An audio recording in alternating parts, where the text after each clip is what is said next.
Oh, gila ya.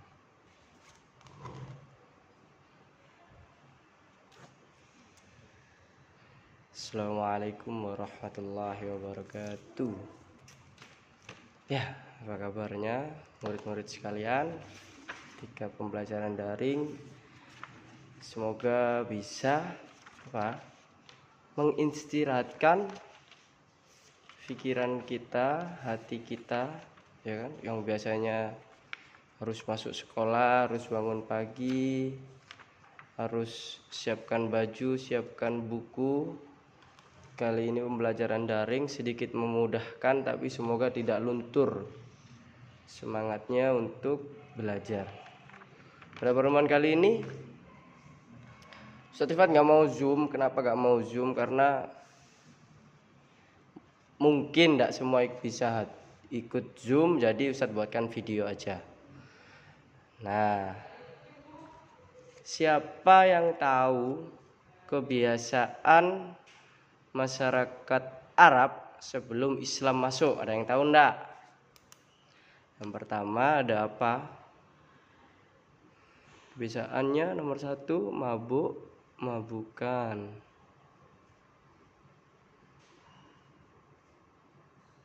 Yang kedua ada berperang.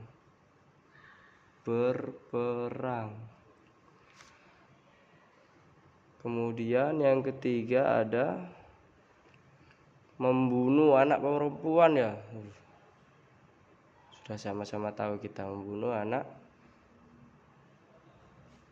atau bayi perempuan.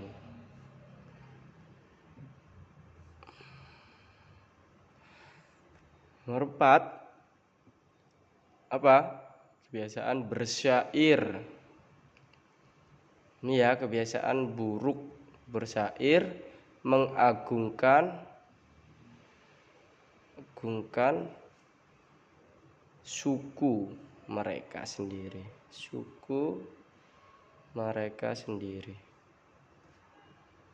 Ya, mengagungkan suku mereka sendiri. Nah, pada pertemuan kali ini kita kan Al-Quran hadis ya. Kenapa kok bahas itu, Ustadz? Nah, ini ada berhubungan ini. Saling berhubungan. Nah, Nabi Muhammad disangkanya adalah seorang penyair atau seorang yang mampu menciptakan kata-kata yang indah. Jadi Al-Quran itu di fitnah itu syair. Nabi Muhammad penyair, penyihir, penyair. Nah, penyair zaman dulu itu setiap seorang yang bersyair ini, penyair terkenal, dia itu pergi ke hutan, ya, hutan. Hutan bagaimana kita gambar hutan? Seadanya saja, Ustaz nggak bisa gambar. Hutan ya, ini batangnya. Ya. Astagfirullah, apa ini? Ya, hutan, kemudian bukit. Pokoknya pergi ke alam. Seorang yang penyair ini, orang yang menciptakan syair-syair, kalimat-kalimat yang indah. Mereka itu pergi ke hutan dan mereka mengaku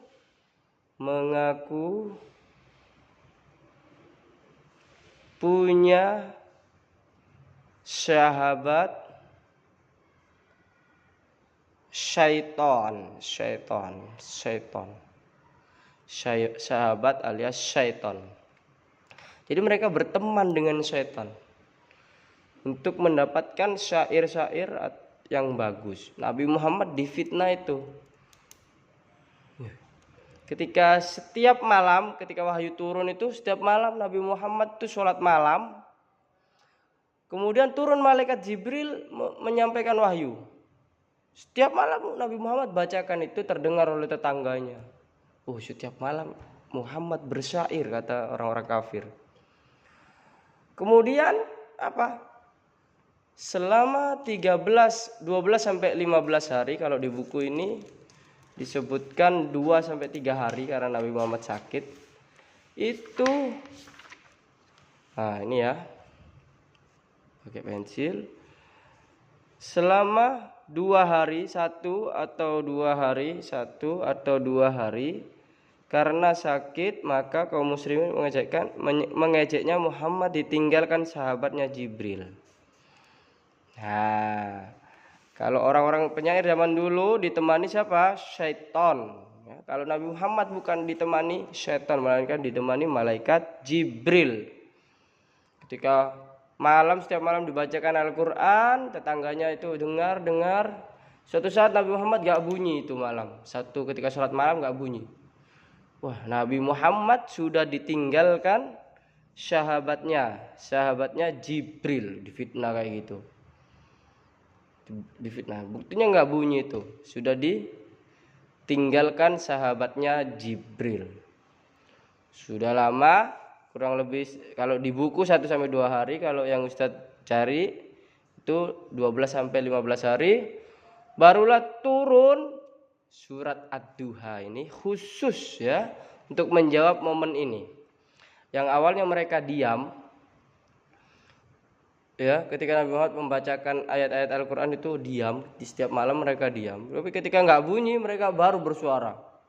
Oh, pembohong, penyair, temannya jin, temannya setan. Dia ditinggalkan setannya, nggak ketemu syairnya. Padahal Nabi Muhammad tidak bisa membaca. Nabi Muhammad tidak bisa menulis, membaca, tidak bisa. Semua tidak bisa Nabi Muhammad. Nabi Muhammad gak ngerti syair, gak bisa baca, gak bisa tulis. Nabi Muhammad ya, semua yang ajarkan itu Allah melalui malaikat Jibril. Turun surat Ad-Duha ini. A'udzubillahi minasyaitonirrajim. Bismillahirrahmanirrahim. Wad-duha, demi waktu matahari sepenggalan naik, atau demi waktu duha. Wal-laili idza saja, dan demi malam apabila telah surut atau gelap. Demi waktu yang awalnya gelap, naik matahari tembus waktu duha, dan demi malam apabila telah gelap gulita. Ya. Demi malam apabila telah gelap gulita. Demi keadaan yang awalnya kamu bahagia waktu duha ini, kemudian malam gelap, kata Allah itu. Hai Muhammad, demi malam apabila telah gelap, demi malam. Demi keadaan yang awalnya kamu bahagia, kemudian redup kebahagiaan itu menjadi kesulitan, kata Allah. Ma wadda'aka rabbuka wa ma qala, Tuhanmu tiada meninggalkan kamu dan tiada pula benci kepadamu, kata Allah. Itu khusus langsung kepada Nabi Muhammad. Hai Muhammad, wahyu gak terputus, aku gak kemana-mana, aku tetap ada bersamamu, kata Allah ini. Ma wadda'aka rabbuka wa ma qala. Kemudian ayat selanjutnya, walal akhiratu khairul laka minal ula, dan sesungguhnya hari kemudian itu lebih baik daripada yang sekarang, permulaan, kata Allah. Jadi apa maksudnya ini? Ketika awal-awal Nabi Muhammad berdakwah, dimusuhi, dibunuh, Nabi Muhammad sudah dikerahkan 50-100 personil prajurit khusus terbaik. Ya, kalau kita mungkin pasukan katak begitu ya, disuruh Kopassus begitu ya, disuruh mengitari rumahnya Nabi Muhammad, dibunuh. Itu sudah direncanakan. Tapi apa? Kata Allah, diselamatkan oleh Allah.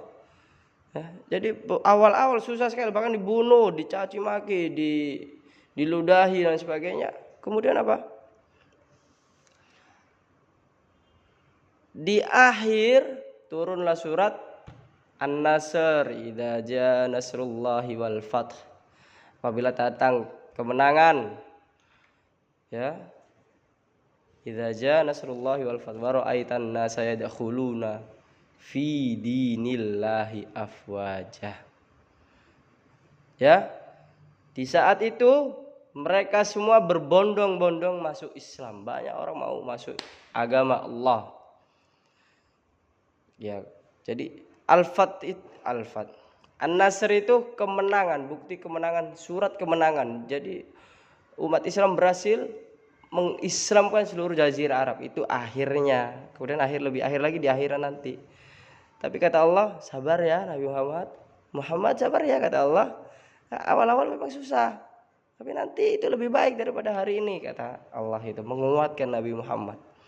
Kemudian lanjutannya, wala saufa yu'tika rabbuka fatarudha, dan kelak Tuhanmu pasti memberikan karunia-Nya kepadamu lalu hati kamu menjadi puas.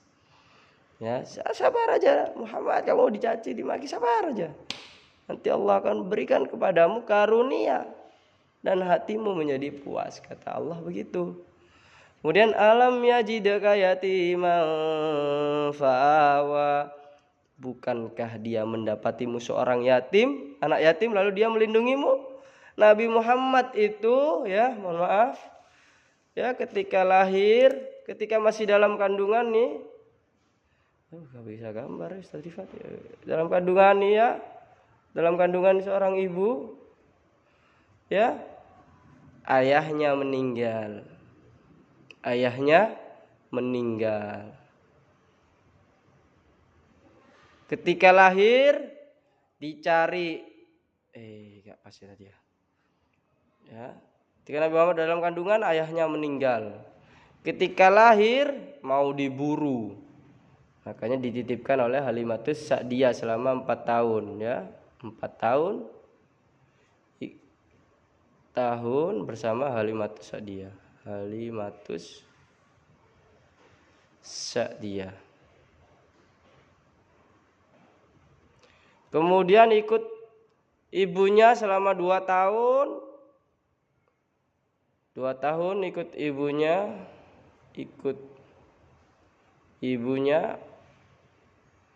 Ibunya meninggal. Ya, 4 tahun dikembalikan, usia 6 tahun diajak ke Abuwah, meninggal ibunya Aminah di wilayah Abuwah. Ikut kakeknya juga meninggal juga, itu kakeknya juga meninggal 2 tahun juga ikut sama kakeknya, meninggal. Ketika ikut pamannya barulah itu dibela, ketika ikut pamannya baru dibantu oleh pamannya. Tapi ketika Nabi Muhammad sudah dewasa itu, ya, seakan-akan itu untuk membantah pendapat orang-orang kafir bahwasanya itu Muhammad diajari mamanya itu, makanya begitu. Itu Muhammad diajari ayahnya, makanya begitu. Makanya Allah mau hapus pendapat seperti itu, ya, ayahnya meninggal, ibunya meninggal, kakeknya meninggal, ya. Tersisa pamannya sudah ada ketika Nabi Muhammad sudah menjadi dewasa. Itu kata Allah begitu. Bukankah dia mendapatimu seorang anak yatim lalu dia melindungimu? Kemudian wa wajadaka dhallan fahada, dan dia mendapatimu seorang yang bingung lalu dia memberikan petunjuk. Nabi Muhammad bingung. Aduh, kok orang-orang sembah berhala, adakan ritual-ritual aneh, aduh, enggak sesuai dengan hatiku, aku harus ngapain ya? Akhirnya Nabi Muhammad ke Gua Hiro menyendiri. Pada akhirnya turunlah surat itulah di surat Al-Alaq, ya, Iqra wa bismi rabbikal ladzi khalaq. Bacalah dengan menyebut nama Tuhanmu. Kemudian dilanjutkan, ya, wa wajadaka ailan fa'auna, dan dia mendapatimu seseorang yang kekurangan lalu dia memberikan kecukupan. Nabi Muhammad awalnya itu apa? Punya ibu seorang janda, tentu nggak bisa kaya, nggak bisa terlalu kaya. Punya kakek kepala suku, tapi hanya 2 tahun ikut kakeknya. Setelah itu ikut pamannya hidup sederhana, anaknya banyak. Ketambahan Nabi Muhammad hidup sederhana, makan seadanya. Kemudian apa? Kekurangan lalu dia berikan kecukupan. Yang kurang itu kami cukupkan untuk kamu Muhammad, gitu kan, kata Allah. Dan pada akhirnya pada usia 25 tahun Nabi Muhammad sudah menjadi pedagang atau pemuda yang terkaya di kampungnya. Kenapa? Karena Nabi Muhammad cerdas, juga jujur, dapat dipercaya. Dagangannya laris manis. Kata Allah begitu. Bukankah? Dan dia mendapat seorang yang kekurangan lalu dia memberikan kecukupan. Kemudian fa'ammal yatima fala taqhar. Sebab itu terhadap anak yatim janganlah kamu berlaku sewenang-wenang. Ini peringatan bagi kita semua. Nggak boleh sewenang-wenang sama anak yatim. Anak yatim itu siapa, Ustadz? Anak yatim itu ketika dia lahir masih kecil sudah ditinggal meninggal oleh ayahnya sampai dia sebelum balik. Kalau sudah balik gak ada namanya istilah yatim. Yatim itu sampai sebelum balik. Kalau sudah balik, ya itu sebutannya bukan lagi yatim. Gitu kan? Nah, jadi kita harus menyayangi, memberikan apa yang kita punya, apa saja. Kalau sama anak yatim ini harus menyayangi, gak boleh menghina, gak punya ini, gak punya ini. Jangan begitu. Anak yatim ini penting ya, diingatkan ini oleh Allah. Gak boleh. Nabi kita sendiri aja lah yatim, dirawat oleh Allah langsung, berikan kasih sayang penuh. Kemudian wa ammasaila fala tanhar, dan terhadap orang-orang yang meminta-minta janganlah kamu menghardiknya. Kita nggak boleh, kamu itu kesini saja setiap hari minta kerja sana. Itu nggak boleh tuh, kata Allah. Nggak boleh nih, nggak boleh. Kalau ada kasihkan, kalau nggak ada sudah diam mulutmu, ya. Alangkah baiknya kita diam, ya. Man kana yu'minu billahi wal yaumil akhir falyakul khairan aw liyasmut. Apabila kamu tidak bisa berkata yang baik, maka sebaiknya kamu diam. Kemudian wa amma bi ni'mati rabbika fahaddits, dan terhadap nikmat Tuhanmu hendaknya kamu syiarkan, ya. Jadi kalau dapat nikmat jangan disembunyikan, ya, disiarkan. Hari ini aku misalkan dapat 50.000 dari tanteku. Tanteku datang dari Jakarta ke rumah, dapat 50.000. Ayo kita ke kantin, ya. Kalau dapat nikmat itu suruh gitu, kata Allah. Kalau kamu dapat nikmat, ya, kata Allah, syiarkan. Ya. Kemudian sekarang sampai pada fase penugasan. Tugasnya sederhana saja, menulis surat Ad-Duha Arab beserta artinya di buku Al-Quran hadis.